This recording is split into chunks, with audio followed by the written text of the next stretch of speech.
L'histoire de l'esclavage est l'histoire d'un crime contre l'humanité. Oui, c'est vrai.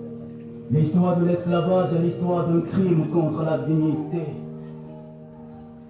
L'histoire de l'esclavage est l'histoire d'un commerce honteux, légitimé par l'Église catholique.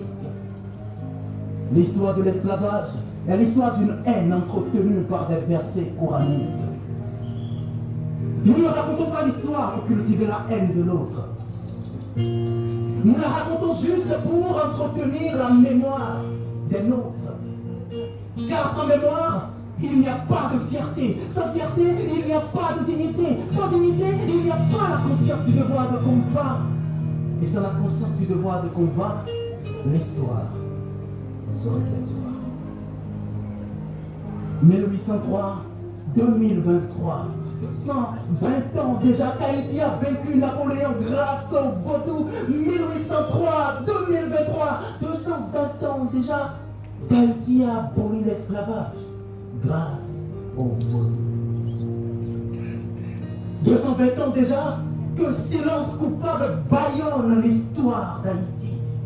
220 ans déjà que l'Africain ignore que c'est à leur révolte qu'il doit sa liberté d'aujourd'hui.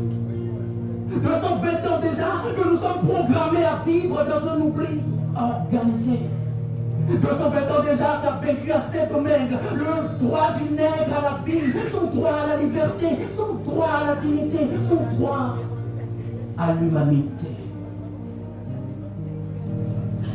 Haïti, j'ai exposé ton sacrifice au mur de ma mémoire. Je raconterai ta bravoure à mes enfants pour qu'ils n'oublient pas le sacrifice de Macandal, Samit Bellet, Claire Heureuse, Cécile Fatima, le leadership de Toussaint Louverture, Boukman Douti et tous nos héros du bois d'Aïma. C'est l'histoire de l'esclavage et l'histoire